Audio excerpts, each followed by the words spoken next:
Hello everyone, welcome back to GDC e tutor YouTube channel. Students, जैसे कि आप सभी को पता है, अभी इस चैनल पर आपको बीटी से रिगार्डिंग बहुत सारे ऐसे वीडियोस देखने को मिल जा रहे हैं। इसी क्रम में आज का ये सेशन रहेगा pharmacy law and ethics complete syllabus से। हम यहाँ पर इंपॉर्टेंट क्वेश्चन डिस्कस करेंगे विद द प्रॉपर एक्सप्लेनेशन, और इन सभी क्वेश्चंस के पीडीएफ्स भी आपको मिल जाएंगे। नीचे डिस्क्रिप्शन बॉक्स में आपको एक व्हाट्सएप ग्रुप का लिंक मिलेगा, वहां से जाकर आपको ज्वाइन होना है। और साथ ही साथ इस लिंक को और इस इस वीडियो के लिंक को, इन दोनों को अपने फ्रेंड्स तक भी जरूर से शेयर करना, ताकि उन तक भी ये फ्री कंटेंट आसानी से पहुंच सके और वो भी अच्छे तरीके से प्रिपरेशन कर सकें। चलिए आज के क्वेश्चंस देख लेते हैं कौन कौन से आ रहे हैं यहाँ पर। पहला क्वेश्चन है, द फार्मेसी इंस्पेक्टर्स, इसका अपॉइंटमेंट किसके द्वारा होता है? Central government, state council, drug controller या डिस्ट्रिक्ट मेडिकल ऑफिसर? किसके द्वारा होता है अपॉइंटमेंट? इनका ध्यान रखना। फार्मेसी इंस्पेक्टर है तो स्टेट काउंसिल के द्वारा होगा, ठीक है। चलिए अगला, चेयरमैन बताइएगा ड्रग इंक्वायरी कमिटी का। कौन थे? RN Chopra, Joseph bore, SS Bhatia या B मुखर्जी? यहाँ पर करेक्ट आंसर क्या निकलेगा आपके लिए? RN चोपड़ा, जिसे चोपड़ा कमेटी के नाम से भी जाना जाता है, ठीक है। इस कमेटी का मेन काम क्या था? ड्रग इंक्वायरी करने का, ठीक है। जो भी जिस मेथड से ड्रग्स को बनाया जा रहा है, वहाँ पर एक पर्टिकुलर एक प्रोटोकॉल वहाँ पर फॉलो हो, एक प्रोसीजर वहाँ पर फॉलो हो, ताकि क्योंकि क्वालिटी मेडिसिन हमें मिल सके, ठीक है। ये इनका मेन वर्क था। तो ड्रग इंक्वायरी कमेटी या इसे चोपड़ा कमेटी के नाम से भी जाना जाता है। Chairmanship late colonel RN Chopra ji थे, ठीक है। नेक्स्ट देखते हैं, कोड ऑफ फार्मास्यूटिकल इथिक्स कौन इसका डेवलपमेंट करता है, कौन इसे स्टैब्लिश करता है? Pharmacy council of India, state council, medical council या बोथ B&C? ठीक है, यहाँ पर क्या निकलेगा correct answer? Code of pharmaceutical ethics है। जहां पर आता है डायरेक्ट लगा दीजिएगा फार्मेसी काउंसिल ऑफ इंडिया, ठीक है। यहाँ पर अब उसके अंदर हम क्या क्या पढ़ते हैं कि उस फार्मासिस्ट का जॉब क्या रहेगा, क्या ट्रेड है, उसका प्रोफेशन क्या है, ठीक है। ये सारी चीजें हम यहाँ पर कंडक्ट करते हैं, पढ़ते हैं इसके अंतर्गत। यहाँ पर अगला question, pharmacy council of India, ठीक है, इसका दूसरा नाम आपको बताना है। State pharmacy council, joint pharmacy council, central council of pharmacy या सेंट्रल ड्रगिस्ट एसोसिएशन? ठीक है, इजी है क्वेश्चन, बहुत अच्छा, निकाल लोगे आसानी से आंसर। स्टेट काउंसिल तो किसी पर्टिकुलर स्टेट के लिए रहेगा, ज्वाइंट मतलब दो या दो से ज्यादा स्टेट काउंसिल आपस में मिलकर एक फार्मेसी स्टेट काउंसिल का या इस्टेब्लिशमेंट कर रहे हैं, ये हो जाएगा आपका ज्वाइंट। लेकिन यहाँ पर सेंट्रल काउंसिल ऑफ इंडिया, ठीक है, फार्मेसी काउंसिल ऑफ इंडिया ही बोलते हैं या सेंट्रल काउंसिल ऑफ फार्मेसी के नाम से भी जाना जाता है, ठीक है। सेंट्रल गवर्नमेंट की ये बॉडी है जो पूरे ऑल ओवर इंडिया में फार्मेसी के प्रोफेशन को रेगुलेट करवाता है। शेड्यूल पी आपको बताना है, according to the DNC act, schedule P के अंतर्गत क्या आता है? Provision for disinfectant. डिसइंफेक्टेंट किसके लिए आ जाता है? यहाँ पर डिसइंफेक्टेंट लिक्विड जितने भी शेड्यूल O के अंतर्गत आता है। Life period of the drug, जी हाँ, शेड्यूल पी की मैं बात करता हूँ तो लाइफ पीरियड आ जाएगा। पैक साइज की बात करते हैं तो P1 आ जाएगा। और standard for contraceptive schedule R, ठीक है। ये चीजें आप बिल्कुल रिमेंबर करना, शेड्यूल से क्वेश्चन हमेशा आपके लिए बनता है। जहां पर ऐसे क्वेश्चंस आ रहे हैं, ध्यान रखेंगे शेड्यूल वाले क्वेश्चंस, उस पर आपका मेन फोकस होना चाहिए, क्योंकि वो आपको हर जगह एग्जाम में देखने को मिलेंगे ही मिलेंगे, ये तो डन ही है। ज्यूरिस्प्रूडेंस की बात करते हैं तो शेड्यूल से क्वेश्चन आना तय ही रहता है। चलिए, who is the chairman of drug technical advisory board? Chairman बताइएगा। President of the PCI, union health minister, director general of the health service and drug controller of the India?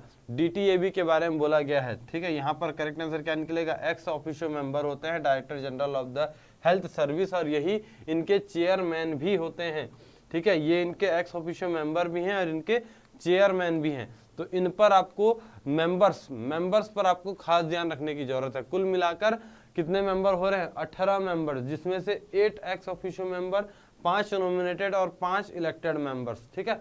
DTAB हो गया, pharmacy council of India हो गया, state pharmacy council हो गया, इनके members जरूर से याद रखना। यहाँ से क्वेश्चन हमेशा आपको देखने को मिलेगा ही मिलेगा। अगला क्वेश्चन, डाइएसिटाइल मॉर्फिन, ठीक है, किस नाम से इसे जान सकते हैं? कोकेन, गांजा, हेरोइन या चरस? तो किसका फॉर्म रहता है ये? हेरोइन का। ठीक है। डाई एसिटाइल मॉर्फिन जहां पर आता है डायरेक्ट आपको हेरोइन यहाँ पर करेक्ट आंसर में लगाना है। कहाँ से ऑब्टेन करते हैं? ओपियम पॉपी प्लांट से ऑब्टेन किया जाता है, नार्कोटिक ड्रग्स के अंतर्गत ये आता है। अगला, which of the following is a psychotropic substance? Psychotropic substance, ठीक है, एक हैबिट फॉर्मिंग मेडिसिन के तरीके से हम मान सकते हैं। मेजिंडोल आ रहा है, मिथाइल पायरोलोन आ रहा है, पेंटाजोसिन, और इनमें से सभी। तो ये सभी के सभी आपके किस में आ जाएंगे? साइकोट्रोपिक सब्सटेंस के अंतर्गत आ जाते हैं। विदाउट डॉक्टर के प्रिस्क्रिप्शन के आप इन मेडिसिन को ले ही नहीं सकते हैं। ये अगर आप इसका इलीगल तरीके से अगर यूज कर रहे हैं तो आपको यहाँ पर एक पनिशमेंट भी मिल सकता है। ठीक है, इन सभी ड्रग्स को यहाँ पर याद रखिएगा। इनके मेन नाम आपको जरूर से यहाँ पर रिमेंबर रखने हैं कि कौन कौन से इसके अंतर्गत आपको देखने को मिल रहा है। अगला देख लेते हैं, who is authorised to regulate the licence under import of poison? Poison के इंपोर्ट की बात करते हैं। ठीक है, पॉइजन का इंपोर्ट ये किसके अंतर्गत हो पाता है? स्टेट गवर्नमेंट, सेंट्रल गवर्नमेंट, दोनों के पास ही अथॉरिटी रहती है या इनमें से कोई भी नहीं? तो जरा सा ध्यान रखेंगे, यहाँ पर इंपोर्ट बोला गया है। जब भी इंपोर्ट की बात करते हैं तो सेंट्रल गवर्नमेंट के पास ही अथॉरिटी रहती है, लेकिन अगर मैं सेल की बात करूं तो सेल में स्टेट गवर्नमेंट आ जाएगा। ध्यान रखना, इंपोर्ट सिर्फ और सिर्फ सेंट्रल गवर्नमेंट के हाथ में रहता है, और सेल की बात करते हैं तो ये स्टेट गवर्नमेंट के हाथ में रहता है। सेल ऑफ पॉइजन जहां पर बोला गया है तो लगा दीजिएगा स्टेट गवर्नमेंट, लेकिन यहाँ पर क्या है? इंपोर्ट, तो हो जाएगा आपके लिए सेंट्रल गवर्नमेंट। इन पॉइंट्स को याद रखना। FSSAI, इसका हेडक्वार्टर आपको बताना है कहाँ पर है? न्यू दिल्ली, बेंगलोर, मुंबई या चेन्नई? कहाँ पर रहेगा? न्यू दिल्ली में। ठीक है, न्यू दिल्ली इसका हेडक्वार्टर है, और इसके साथ 6 रीजनल ऑफिसेज भी हैं। ये आपको रिमेंबर करना है। कहाँ कहाँ पर रीजनल ऑफिस है? गुवाहाटी, मुंबई, कोलकाता, कोचीन और चेन्नई। यहाँ पर इनके दूसरे रीजनल ऑफिस भी हैं, लेकिन हेडक्वार्टर की बात करते हैं तो वो न्यू दिल्ली में है। ठीक है, चलिए, which one of the following act regulates the objectionable advertisement? ठीक है, ऐसे चीजें जिनका हम एडवर्टाइज नहीं कर सकते, इसे रोकने के लिए किस एक्ट को बनाया गया है? ड्रग एंड कॉस्मेटिक एक्ट बनाया गया, magic drug and magic remedies act, pharmacy act and drug patent act. यहाँ पर क्या आएगा correct answer? Drug and magic remedies act. ठीक है, इस एक्ट के तहत ये बताया गया है कि बहुत सी ऐसी बीमारियां हैं जैसे एड्स, कैंसर, हाइपरटेंशन, डायबिटीज, ऐसी जो बीमारियां हैं जिन्हें पूरी तरीके से क्योर नहीं किया जा सकता, आप कभी भी इन ड्रग्स, इन डिजीज से रिलेटेड ड्रग्स का एडवर्टाइजमेंट नहीं कर सकते हैं। ठीक है, उनका एडवर्टाइजमेंट प्रोहिबिटेड रहता है। ये इसका मेन मोटो है इस एक्ट को बनाने के पीछे का। ठीक है, चलिए अगला देख लेते हैं। यहाँ पर place approved for termination of pregnancy. ठीक है, किसके द्वारा इंस्पेक्ट किया जाता है? प्रेगनेंसी एक्ट की हम बात करते हैं। ड्रग इंस्पेक्टर के द्वारा इंस्पेक्ट कर रहे हैं, चीफ मेडिकल ऑफिसर के द्वारा, रजिस्टर्ड मेडिसिनल प्रैक्टिशनर या MBBS डॉक्टर। तो उस एरिया में पर्टिकुलर इंस्पेक्शन के लिए कौन सा पर्सन वहां पर पहुंचता है? ड्रग इंस्पेक्टर का यहाँ पर रोल नहीं है। रजिस्टर्ड मेडिसिनल प्रैक्टिशनर, इनका काम क्या है? एबॉर्शन को करवाना।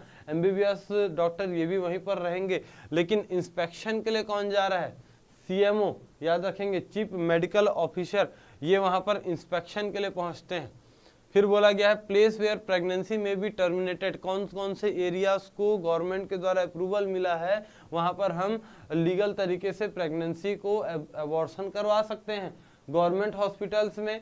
और place approved by the government for termination of pregnancy under this act. तो यहाँ पर दोनों ही आपके लिए करेक्ट आंसर निकल जाएगा। गवर्नमेंट हॉस्पिटल में ये फैसिलिटीज रहती हैं, साथ ही साथ अगर गवर्नमेंट हॉस्पिटल नहीं भी है तो किसी प्राइवेट हॉस्पिटल में भी गवर्नमेंट उससे अप्रूवल दे सकती है। सिर्फ वहीं पर लीगल तरीके से प्रेगनेंसी टर्मिनेट करवाया जा सकता है, उसके अलावा और कहीं पर हो रहा है तो वो इलीगल के अंतर्गत आ जाता है। ठीक है, यहाँ पर आपको बताना है CFR 21 रिफर्स टू, ठीक है, 211, ये किसके अंतर्गत आ रहा है? CFR का फुल फॉर्म आपको बताना है, code of federal regulation, code of final regulation, compliance to final regulation, compliance to federal regulation. यहाँ पर क्या आएगा? Code of federal regulation, CFR। ध्यान रखना, जब भी यहाँ पर क्वेश्चन, ये बहुत इंपॉर्टेंट है, CFR के पॉइंट्स जरूर से याद रखना, ये बहुत से एग्जाम्स में आपको देखने को मिले ही मिले हैं। पेटेंट हेड ऑफिस कहाँ पर है बताना है, चेन्नई, न्यू दिल्ली, मुंबई या कोलकाता। तो हेड ऑफिस यहाँ पर रहेगा कोलकाता में, लेकिन ये बाकी जितने हैं ये सभी इनके ब्रांच ऑफिस हैं, ये भी आपको ध्यान रखना है। कुल मिलाकर 4 ऑफिस हैं, जिसमें कोलकाता हेड ऑफिस है, चेन्नई ये branch office, new Delhi branch office और मुंबई भी ब्रांच ऑफिस। ठीक है, कोलकाता में रहेगा हेडक्वार्टर, इंपॉर्टेंट रहेगा। टीजीए कहाँ का रेगुलेटरी अथॉरिटी है, रेगुलेटरी एजेंसी आपको बताना है, डेनमार्क का, ऑस्ट्रिया या ऑस्ट्रेलिया का या जिम्बाब्वे का। यहाँ पर करेक्ट आंसर क्या निकलेगा, टीजीए की बात करते हैं, ठीक है, ये निकल जाएगा ऑस्ट्रेलिया का। अगर इंडिया की मैं बात करता हूँ, इंडिया का ड्रग अथॉरिटी, इंडिया का ड्रग रेगुलेटरी अथॉरिटी क्या है, तो सीडीएसको होना चाहिए आपका करेक्ट आंसर। ठीक है, थेरेपेटिक गुड एडमिनिस्ट्रेशन ये हो जाएगा कहाँ का, ऑस्ट्रेलिया का। इंडिया का है सीडीएसको, ध्यान रखना। चलिए, हेड ऑफिस बोला गया सीडीएसको का कहाँ पर है, न्यू दिल्ली, मुंबई, कोलकाता या चेन्नई। तो यहाँ पर क्या रहेगा, सीडीएसको हेड ऑफिस कहाँ पर है, डायरेक्ट लगाइएगा न्यू दिल्ली। ठीक है, न्यू दिल्ली में हेड ऑफिस और बाकी सभी इसके ब्रांचेस के अंतर्गत आ जाएंगे। चेयरमैन बताना है of the national authority, national authority के चेयरमैन कौन होते हैं, चीफ मिनिस्टर होते हैं, प्राइम मिनिस्टर होते हैं, प्रेसिडेंट या वाइस प्रेसिडेंट। तो इस पद के लिए इनका चेयरमैन क्या होता है, जो भी हमारे देश का प्राइम मिनिस्टर रहेगा, सिर्फ और सिर्फ उसी पर्सन को इसके चेयरमैन के तौर पर माना जाता है। ठीक है, नेशनल अथॉरिटी इसके चेयरपर्सन बोला जाए तो डायरेक्ट लगाइएगा प्राइम मिनिस्टर। नेक्स्ट देखते हैं, consumer protection act 1986 extend to किस चीज के लिए रहता है। ठीक है, द होल इंडिया कहाँ कहाँ पर अप्लाई हो सकता है, consumer protection act whole India में हो सकता है, the whole India except Jammu and Kashmir, whole India except Nagaland tribal areas या both B and C, both B and C. यहाँ पर क्या निकलेगा, जम्मू एंड कश्मीर में ये लागू नहीं होता, ध्यान रखना है। कंज्यूमर प्रोटेक्शन एक्ट की बात करें तो ये इंडिया में हर जगह अप्लाई होगा, but except Jammu and Kashmir, यहाँ पर ये लॉज, यहाँ पर ये एक्ट लागू नहीं होते हैं। ये पॉइंट्स आपको जरूर से रिमेंबर करना है, वहीं ये आपके लिए बिल्कुल की पॉइंट्स हैं, ये सारी चीज आपके लिए की पॉइंट्स हैं। जहां पर अगर देखो ऐसे क्वेश्चन आए हैं एक्सेप्ट जम्मू एंड कश्मीर, तुरंत वहां पर आंसर लगा देना। की पॉइंट्स से अगर याद करोगे तो आपको क्वेश्चन लंबे समय तक याद होगा। Advertisement claiming to cure blindness is an example of, बताइएगा। ठीक है, अगर कोई एक एडवर्टाइजमेंट है जहां पर बोला जा रहा है कि आप इस मेडिसिन को ले लो और ब्लाइंडनेस आपका पूरी तरीके से ठीक हो जाएगा, ये किस तरीके का एडवर्टाइजमेंट है, प्रोहिबिटेड एडवर्टाइजमेंट है, एग्जेम्प्टेड एडवर्टाइजमेंट है, परमिटेड या रेगुलर एडवर्टाइजमेंट। यहां पर क्या निकलेगा करेक्ट आंसर, शेड्यूल जे वाले से कोरिलेट करना। ठीक है, देखिए क्या होगा, हम इंडिया में किसी भी ऐसे बीमारी की दवा को हम एडवर्टाइज नहीं कर सकते जिस डिजीज को पूरी तरीके से क्योर नहीं किया जा सकता। जैसे आपने कभी देखा होगा, कई बार आपने टीवी में कि इनो आ रहा है, ठीक है, सोलासिड आ रहे हैं, डाइजीन आ रहा है, जितने एंटासिड्स आ रहे हैं उनका, गैसोफास्ट, इन सभी चीज़ों का डायरेक्ट एडवर्टाइजमेंट आपको देखने को मिला होगा, है ना। इनो काम करे सिर्फ 6 सेकंड में, ये सारे एडवर्टाइजमेंट आपको वहाँ पर देखने को मिलता है। लेकिन क्या कभी भी ऐसा एडवर्टाइजमेंट आपको देखने को मिला कि इस मेडिसिन को खा लो, आप अगर अंधे हो तो ठीक हो जाओगे, अगर आपको कैंसर है तो ठीक हो जाएगा, अगर आपको हाई ब्लड शुगर है तो ठीक हो जाएगा, इन मेडिसिन को खा लो। कभी भी ऐसा एडवर्टाइजमेंट आपने देखा है, किसी मेडिसिन का एडवर्टाइजमेंट देखे हो? नहीं, क्योंकि इन सभी मेडिसिन का एडवर्टाइजमेंट करना पूरी तरीके से गैर कानूनी है और पूरी तरीके से उस पर पाबंदी बनाई गई है। ठीक है, तो आपके अंदर आ जाएगा करेक्ट आंसर प्रोहिबिटेड एडवर्टाइजमेंट, ये ध्यान रखना। अब अगला देखते हैं, education regulation is published in official gazette by, किसके द्वारा पब्लिश होता है ये आपको बताना है। Ministry of education, central government, drug controller या president of the pharmacy council of India. Education regulation है तो सीधा लगा दीजिएगा सेंट्रल गवर्नमेंट के द्वारा ये गैजेट पास होता है, सेंट्रल गवर्नमेंट ही इसे पब्लिश करने का काम करती है। डीटीए भी बताइएगा कितने एक्स ऑफिशियो मेंबर हैं, कितने आ जाएंगे, 5, 6, 4 या 8। क्या बताया था मैंने आपको, कुल मिलाकर 18 एक्स ऑफिशियो मेंबर होते हैं, कुल मिलाकर 18 मेंबर्स होते हैं, सॉरी, जिसमें से 8 होते हैं एक्स ऑफिशियो मेंबर, 5 नॉमिनेटेड और 5 होते हैं इलेक्टेड। यहाँ पर क्या निकलेगा करेक्ट आंसर आपके लिए option number D, 8 ex officio member, 5 nominated, 5 elected members हैं यहाँ पर। सेंट्रल ड्रग लेबोरेटरी बोला गया है कहाँ पर सिचुएटेड है, मुंबई, दिल्ली, कोलकाता या लखनऊ। बहुत इंपॉर्टेंट है, ऐसे क्वेश्चन इंपॉर्टेंट लेबोरेटरीज और उनका लोकेशन आपको रिमेंबर रखना है, वहां से क्वेश्चन निकलता है। यहाँ पर बोला गया है कोलकाता निकलेगा करेक्ट आंसर, ठीक है। Central drug laboratory CDL, CDL कहाँ पर हो गया, कोलकाता में। अब इसके बाद जैसे सीडीआरआई लखनऊ, ऐसे बहुत सारे ऐसे टेस्टिंग लेबोरेटरीज हैं, इनका नाम जरूर से याद रखना। सेंट्रल ड्रग टेस्टिंग लेबोरेटरी ये हो जाएगा मुंबई में, central drug testing laboratory Chennai में भी एक है। और उसके बाद बात करते हैं सेंट्रल ड्रग लेबोरेटरी, ये कसौली में भी। Regional drug testing laboratory, regional drug बोला गया है गुवाहाटी और चंडीगढ़ दोनों में ही आपको देखने को मिलेगा, ठीक है। तो इन सभी पॉइंट्स को जरूर से रिमेंबर करना। BCS क्लासिफिकेशन के अंतर्गत बोला गया है हाई सॉल्युबिलिटी और लो परमेबिलिटी, ठीक है। ये किस तरीके के क्लास में आते हैं, क्लास 1, 2, 3 या 4। यहाँ पर बोला गया हाई सॉल्युबिलिटी, सॉल्युबिलिटी ज़्यादा है लेकिन परमेबिलिटी कम है, तो ये आपको मिलेगा BCS क्लासिफिकेशन 3 के अंतर्गत। देखिएगा सबसे पहले बात करते हैं क्लास 1, जहाँ पर सॉल्युबिलिटी भी ज़्यादा है, परमेबिलिटी भी ज़्यादा है। सेकेंड में बात करते हैं सॉल्युबिलिटी कम होगा लेकिन परमेबिलिटी अभी बराबर है, ज़्यादा है। क्लास 3 की बात करते हैं तो सॉल्युबिलिटी तो ज़्यादा है लेकिन परमेबिलिटी कम है, जस्ट वाइस वर्सा। और इसकी बात करते हैं तो ये इससे वाइस वर्सा वाला पॉइंट आप यहाँ पर ऐड कर लेना, आपको क्लासिफिकेशन अच्छे से याद हो जाएगा।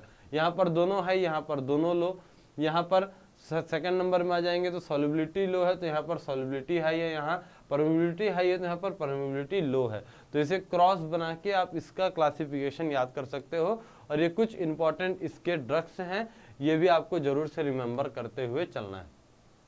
अगला देखते हैं कितने पार्टिसिपेंट्स रहते हैं फेज 1 के क्लिनिकल ट्रायल्स में, कितने रहेंगे, 10 से 15, 20 से 80, 100 से 300 या 1000 से 3000। क्या निकलेगा करेक्ट आंसर यहाँ पर, मात्र 20 से 80, और वो भी हेल्दी वॉलंटियर्स।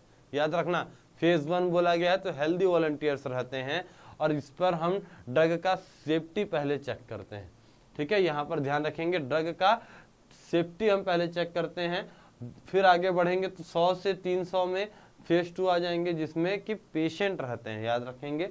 फेज 3 में 1000 से 3000, यहाँ पर भी पेशेंट रहते हैं, ये सभी आपको यहाँ पर ध्यान रखना है। फेज 4 में 1000 से प्लस कैंडिडेट्स यहाँ पर रहेंगे, यहाँ पर भी पेशेंट ही रहते हैं। सिर्फ फेज 1 में हेल्दी वॉलंटियर्स को लिया जाता है, ठीक है। तो इन सभी पॉइंट्स को जरूर से याद रखना, इन सभी क्वेश्चंस को अच्छे तरीके से रिमेंबर करते हुए चलना और अच्छे तरीके से पढ़ते हुए चलना। मिलते हैं आप सभी से एक अगले वीडियो में नए टॉपिक के साथ। Thank you all.